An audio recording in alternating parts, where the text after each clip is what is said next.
মাহির, তুই এটা কি করছোস? পুষ্কুনির মাছ ধরে খেলাইতেছোস? কত বড় একটা শৈল মাছ ধরছি। আজকে ওর জন্য হাটে থেকে যে মাছ আনলাম। এরপরে ও পুষ্কুনি থেকেও মাছ উঠে এলাইছে একটা শৈল মাছ।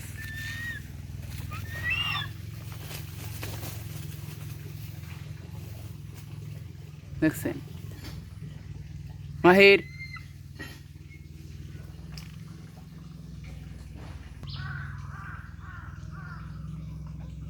এই পুষ্কুনি থেকে একটা মাছ ধরলো, শৈল মাছ। মাহির,